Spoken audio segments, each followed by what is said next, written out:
saacadaha soo socda mid kamid ah dhacdooyinka ugu weyn ee taariikhda feerka ayaa dhici doona ama ugu yaraan sanadkan ahaan marka aad u fiiriso buunbuuninta iyo hadalhaynta arintani. Waxa uu dagaal feer ah dhexmari doonaa xidiga dhanka internetka ee la yiraahdo Jake Paul iyo sidoo kale weliba ninka legendariga ama halyeyga ah ee Mike Tyson. Haddaba kulankan oo ah kulan aad loo sugayay in noqdo qofka ay guush raaci doonto iyo guud ahaan waxa loogu talagalay ay dadka raayahan ku kala duwan yihiin. Ayaan insha Allah muuqaalkan waxaan rabaa inaan ku soo qaadano dhowr waxyaabood oo ku saabsan kulankani. Maxay tahay sababta dagaalkan uu dhacayo? Ma wax scripted ah oo la isla ogyahay ama waa dagaal kale? Maxay uga dhigan tahay Mike Tyson ama sidoo kale wiilkan kaleba tababarka iyo diyaar garowgooda isbedelada xeerarka ee loo sameeyay kulankan kaliya oo yani ciyaaraha kale aan ku jirin, lacagaha la filayo in labadoodaba ay kala helaan iyo guud ahaan doorka shabakada Netflix ay ku leedahay arintan. السلام عليكم ورحمة الله وبركاته. ودمان أصحاب شرفت بدن سؤال مركل يكسر هذا مقال كله ولكن صاحب كان اسمه سوي جنال كاسيدا كل فيسبوك بيج كهو سبرو مركل عن كله أكون مثلا تداوش المقال كان داونا سي وقت جاءتكم بحناس كلن كان يا وحو كده عدونا مركز ستاديوم كليرادو AT&T أو مركز يكويالو مقالة أرلينغتون ee gobolka Texas. waxaan waliba si toos ah oo live u soo gudbin doonto shabakada Netflix. Haddaba haddii aan iraahno waa kuma Mike Tyson, kulley waa nin taariikhdiisa dadka inta badan ay garanayaan. Waxa uu ka mid yahay feeryahanadii ugu waaweynaa ama ugu guulaha badnaa ee dunida soo maray, ama sidoo kale xitaa waxa uu ka mid yahay dadka farakotiriska ah ee ugu caansan taariikhda sportiska guud ahaan. xilligan ahaan waa 58 jir. diiwaanka ama recordka u yaalana Mike Tyson waa midkan aad arkaysaan. tankii ciyaarood ee uu ciyaaray ayaa waxa uu guuleystay 44 kamid ah, halka 6 laga badiyay 2 aan la tirin. waliba recordkiisa ugu horeeyay waxa uu dhigay Mike Tyson marka uu ahaa 20 jir. yacni waa nin yaraantiisa ku soo shaqaystay xilliga prime-kiisana ahaa qof lama joojiyaan ah. waxa uu isku darsaday sida la sheegay miisaan culays oo gacantiisa lahayd ama dhifashadiisa iyo sidoo kale waliba degdegsiimo ama boobsiis. marka Mike Tyson oo xilligii ugu dambeysay xaalad caafimaad iyo waxyaabahaas la soo dirsay ayaa waxay noqotay in 2005 uu ka fariisto ciyaaraha boxingka gabi ahaanba. xilligan ayaa marka waxay ku soo aaday in Mike Tyson oo markaasi 19 sano ama ku dhawaad 20 sano ka fadhiyo inuu ciyaar professional ah ama laga joogaba intuu ka fariistay ciyaaraha boxingka inuu mar kale wiil uu dhali karo oo 27 jir ah ay isbalansadaan ciyaar feer ah oo adduunkana uu waliba aad u sugo. wiilkan waxa la yiraahdaa Jake Paul, waa nin internetka ama social media aad iyo aad uga canaha, waliba xitaa bilowgiisa hore ahaan dhanka iyo YouTube. xilligan ahaan social media platformyadu ku leeyahay waxa uga xiran in ka badan 20 milyan midkiiba, halka dhanka iyo Twitter ama X-na ay uga xiran yihiin 5 milyan ilaa meelahaas. marka qofkii isku yaqaano iyo qofkan isku aqooninba wiilkan waxay walaalo yihiin ama uu yahay walaalka ka yar ninka kale asna la yiraahdo Logan Paul oo asna sidoo kale dhanka internetka ka soo baxay xagaas magac ku soo yeeshay. haddana markii dambe sida ninkan oo dhanka boxingka uu soo galay oo kale asna markaasi ku biiray dhanka iyo WWE da ama musaaracada. familyan markaad u fiiriso xitaa waxaad ogaanaysaa in labadan wiil labadoodaba ay yihiin laba wiil oo isku qaab u socdo oo yani meelaha ay galaan ama waxyaabaha ay sameeyaan inkastoo marka qaar waxyaabo controversy faraha ay la galaan, haddana waa dad maaragtay la dhihi karo saameyntooda ayay leeyihiin. marka aan u soo leexana dhanka iyo Jake xilliyadii ugu dambeysay marka laga soo tago waxyaabaha uu sameyn jiray oo xitaa lagu daray Disney kasoo muuqashadiisa ama inuu xidig ka ahaa, waxa uu ku biirsaday ama uu xooga saarayay in uu noqdo boxer oo ciyaaro badan ayuu ciyaaray oo adiga waxa la sheegay in marka 10 ciyaarood uu ciyaaray 9 kamid ah uu guuleystay. laakiin ninkan hadda weli feeryahan toos ah oo banaanka taagan ma uu noqon, sababtoo ah ninkan shakadan ama yani dhankan iyo feerka waxa uu xooga soo saaray dhowrkii sano ee ugu dambeysay. marka waxa ayadan xusid mudan yani farqiga da'eed ee u dhaxeeya labadan shakhsi ee dagaalami doono 1997 marka uu dhashay wiilkan la yiraahdo Jake. Mike Tyson xilligaasi already waxa uu soo dhaafay xilligii prime-kiisa oo yani mar ayaa xitaa xilliyadaasi dhow inta laga guuleystay jaraa'idka waxa uu qoray macnaha okay bismiya Mike Tyson ma u dhamaatay, markaasoo welibana 7 sano kadib ilaa 8 sano meelahaasi kadib ay noqon doontaba xilliga uu Mike Tyson ciyaaraha feerka uu ka fariisan doono. Marka waa maxay sababta dagaalka ama waxa ka dambeeyay?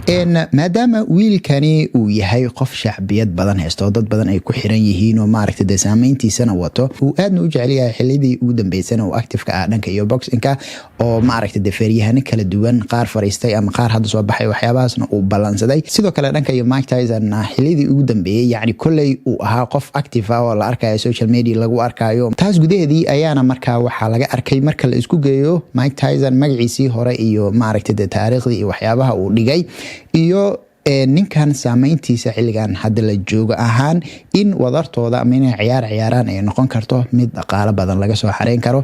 Taas ayaana waxay sabab u noqotay horta ciyaartan in la ciyaaro. Ciyaartan waxa la iclaamiyay ama lagu dhawaaqay in la ciyaari doonaba horaanta sanadkan hadda aan ku jirno 2024 waxaana la qorsheynayay in xilligii summerka la ciyaaro, laakiin dib ayaa loo dhigay. Sababta dib loogu dhigana waxay tahay Mike Tyson ayaa markaasi waxa ku soo booday xanuun dhanka caloosha. Marka dhaqaale ahaanta la sheegay in labadooda ay ka heli doonaan, dabcan waa waxay u baahan yihiin. Hadda tusaale ahaan oo kale Mike Tyson xilliyada uu ku jiray maaragtay prime time kiisa waxa la yiri piga ugu sareeya, meesha ugu sareysay dhaqaale ahaan uu gaaray waxay ahayd intuu dhaxaysay 300 ilaa 600 oo milyan oo dollar inuu haystay ama yani net worth-giisa uu gaaray, halka xilliyadan hadda ugu dambeysana lagu sheegay 10 milyan ama in ka yar. Dhaqaale ahaan waxa la sheegay markaa in labadooda ciyaartan midkii guuleysta ama midkii laga guuleystaba lacagta ay heli doonaan ay gaarayso Jake Paul oo ah 40 milyan in kor u dhaafayso iyo Mike Tyson oo asna ah 20 milyan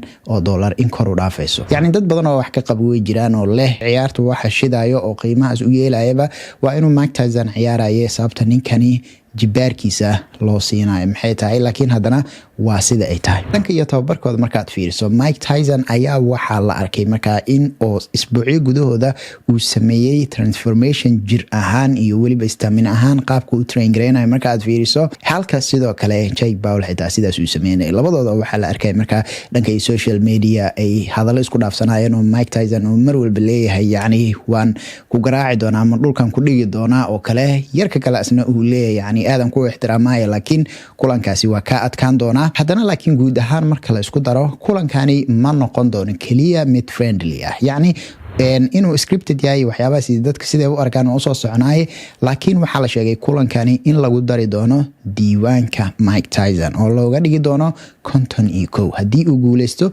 iyo haddii laga guuleystaba. Marka fariimaha ay isku dirayeen inay isku booteeyaan iyo wax walba oo maaragtay lagu iibin karo ciyaartan waa la sameynayay oo xitaa markii ugu dambeysay ay dhacday in Mike Tyson uu dharbaaxaba Jake Paul. Waxa sidoo kale ayadana jirta in xeerarka ciyaarta ama shuruucaha feerka ciyaartan ahaan wax laga bedelay, sababtuna ay tahay ayadoo loo fiirinayo yani da'da Mike Tyson oo xilligan ah qof 60 ku dhow. Wareegyada guud oo marka la isku daro ciyaaraha boxingka oo ahaa 12 waa la soo gaabiyay oo waxa laga dhigay 8, yani meel kale oo ayadana aan ka akhrinayo way jirtaa in ay 10 dhahayeen. Sidoo kale daqiiqada la ciyaarayay halkii muxuu ahaayay ii sheeg adiga wareegba, halka marka feerka caadiga la ciyaarayo ee ka ahayd 3 daqiiqo waxa laga dhigay ama looga dhigay ciyaartani 2 daqiiqo. ugu dambeeyna glovesyada ama gacan gashiga waxa laga dhigay markaasi mid ka buushsan ama ka weyn glovesyada kale oo loo xirta ciyaaraha feerka si uu maaragtay u yaraado dhaawac jugta oo qofka uu gaarsiin karo qofka kale. Haddana aan ka hadalno ciyaartan ama kulankani ma wax scripted ahba, yani ma wax la qoray oo la og yahay meesha ay ku dhamaan lahayda. Inta badan dadka waxay u arkaan in ay sidaasi tahay, sababtoo ah hadda maadaama adduunkii uu isku furan yahay social media wax walba ay dadka tusi karto, dadka intooda badan si waadax ay u arkaan in ay adag tahay si walba oo Mike Tyson uu adkaa ama uu ahaa haliyay oo maaragtay laga cabsado dhanka iyo markay noqoto ciyaarahani uu haddana uu adag yahay marka loo dhigo dhigiisa ama qof ay isku daayihiin oo kale, yani way ku adkaanaysaa intuu ringa la galo يعني qof da'diisu ay tahay 27 staminadaas iyo awooddaas uu kula dagaali karo waqtiga intaas la eg inuu heli karo, halka aan ognahay in Mike Tyson ciyaaraha uu ka fadhiyay 19 sano sidoo kale xitaa xaalada caafimaad welibana ay soo mareen. Marka dadku waxay leeyihiin kulankan haduusan ahaan lahayn kulan loo arkay in lacag laga sameyn karo ma uusan ahaan lahayn kulan dhacba, sida darteed lacagtaas kaliya ayaa loo sameynayaa iyo in dadkana tension loogu sameeyo, yani qaabkan ay iskula hadlayaan in bootadan iyo waxyaabahaas oo dhan markaa waxay ka mid yihiin qorshooyinka loogu talagalay in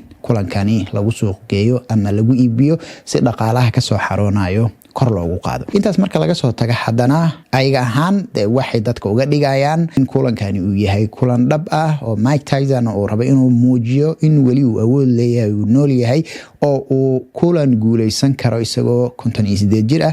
ninkan kalena waxa uu rabaa inuu muujiyo inuu ka badiyay nin oo haliyay oo maaragtay dhanka iyo feerka aad iyo aad looga cabsan jiray. hadee inkastoo marka la fiirshana maaragtay ninkan Jake Paul leeyahay haddii uu guuleysto iyo haddii uu guul dareysto labadaba meeshani amaan kala ma tagi doon. sababtoo marna waxa la leeyahay ninka da'weyn oo ku dhali karo ayaa maaragtay ka guuleysatay. haddii uu guul dareystana waxa leeyahay ninkaasi oo intaas maqnaa oo intaas da'diisu la egtahay ayaa ka guuleystay. sidoo kale haddii aan u nimaano doorka ay shabakada Netflix ee ku leedahay kulankan ayadan waxa la sheegay markaasi inay ka diyaarinayso documentary oo ka soo bilaabmayo kulankan bilowgiisa ee cilaamintiisa diyaargarowgiisa dhicitaankiisa iyo sidoo kale xitaa markuu dhaca kadib sida ay wax noqdaan. ugu dambeyn adigana maxay kula tahay sidaad u aragtaa? dhamaantiin waa maasantiin inta muuqaalka aan daawateen insha Allah inta muuqaalka aan kulmi doono waxaan idinkaga tagaa nabadda.